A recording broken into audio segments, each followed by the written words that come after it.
Okay, everyone, you are listening to the Paranormal View with your hosts Henry Foister, Jeffrey Gold, Barbara Duncan, and myself, Kat. Tonight, our guest is Freddy Silva, author of The Divine Blueprint. There's more fascinating bits after the break. Hi, this is Eric Beebe, owner of Postmortem Press, independent press outside the lines. You're listening to the Paranormal View on the ParaX Radio Network. Hi, I'm Rosalind Bound, and you are listening to the Paranormal View on the ParaX Radio Network. Welcome to Paranormal Headline News. I'm your host, Bonnie Vent. Here are your top stories. Paranormal activity served up above Sam B's restaurant. Haunted castle on Central Park, now luxury condominiums. Brought to you by Genesis Creations Entertainment, who's excited to announce their DVDs are now available for rent and download on Amazon.com for as little as $1.99. Search Bonnie Vent on Amazon.com for details. Some employees at Sam B's restaurant have reported seeing ghosts when they're working at night. Manager Sandy Dom had said most people report activity usually occurring in the third floor theater, which is now used for storage.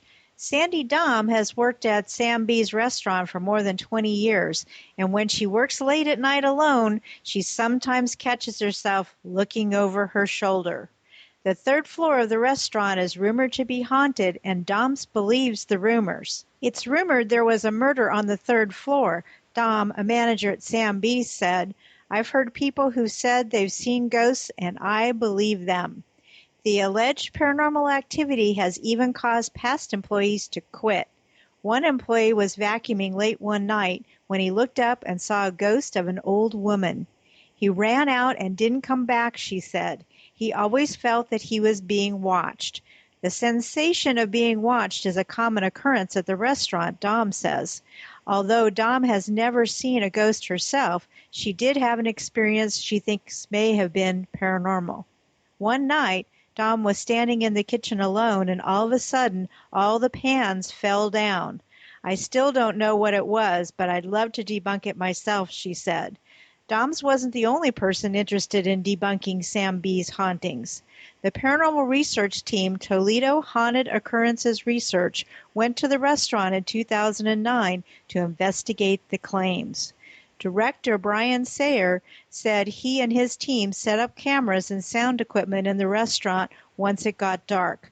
"After a half an hour, we could hear something moving," Sayer said. "We heard plain as day something being dragged across the floor." The team's sound equipment also picked up the noises the group heard, and after running additional tests, the group concluded it was a folding chair moving across the floor on its own. "That building is definitely active," Sayer said. "There's paranormal activity in Sam B's." The team went back to the restaurant for a second time and encountered more paranormal activity. The research team was in the garden room of the restaurant when its audio recorder started picking up sounds, and the team went to investigate. Senior Alexis Hatano said she always heard Sam B's was haunted. "My friends who grew up here talk about this all the time," Hatano said. The story has been passed down between the townspeople. Although Hatano has never seen a ghost in the restaurant, she has had paranormal experiences of her own.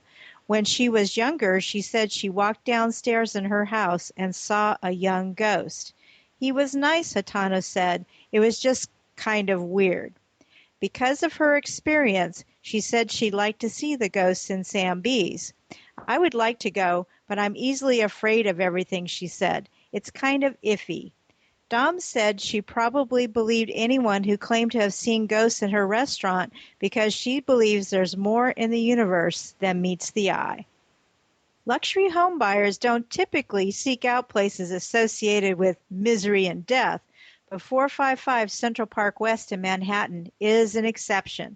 The residential building located across from Central Park between West 105th and 106th Streets is rooted in medical history.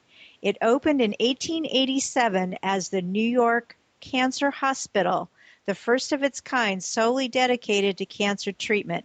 During the Victorian era, cancer was regarded as a contagious disease that only afflicted the poor or untidy. The hospital's uber-wealthy benefactors, such as John Jacob Astor III, sought to lift cancer's stigma and find a cure. Architect Charles Coolidge Haight designed the fortress-like French Renaissance-style hospital to facilitate the most progressive cancer treatment methods of the day. The patient wards were located in the fifth turret rooms because it was believed that germs thrived in corners. The circular spaces also maximized light and ventilation and allowed a nurse to be attentive to more than one patient at once. But cancer research was in its infancy, and the hospital, which had a crematorium on the grounds, gained a reputation as a death trap. The best outcome most patients could hope for was to pass their final days in a booze and morphine-induced stupor. The hospital's reputation evolved in the early 1900s as doctors experimented with X-rays. Marie Curie, who discovered radiation therapy, visited the hospital in 1921 and was impressed by its radium stockpile, at 4 grams, the largest in the world. In 1939, the hospital moved to the Upper East Side and is today known as the Memorial Sloan Kettering Cancer Center. 455 Central West is a product of local historic preservation regulations. The former hospital undoubtedly would have been demolished had it not been landmarked in the city in the 1970s. Though an eyesore for decades, it has finally regained its striking appearance and has helped encourage new investment nearby. Plus, the ghosts still have a place to go bump in the night. Thanks for joining us today on Paranormal News. For more information on these stories, please go to www.sdparanormal.com and the Paranormal News feed page. Don't forget, sign up for a free subscription to Paranormal News.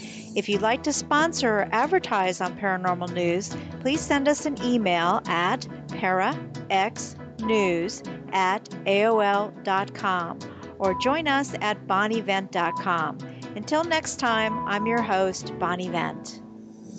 This message is for all of you sitting in the passenger seat. And apologies if it gets a little uncomfortable, but how does it feel to be at the mercy of someone who thinks a random text is more important than your life? Someone who takes their eyes off the road while speeding along in a 3-ton hunk of steel. Freaky, right? Well, why not just ask them to stop? Or better yet, volunteer to text for them. It might be a little awkward, but believe me, you'll live. Learn more at stoptextstoprex.org. Brought to you by the Ad Council and the National Highway Traffic Safety Administration. Whether you're listening at home, at work, or anywhere, thanks for making Para-X part of your day. Your source for everything paranormal, Para-X.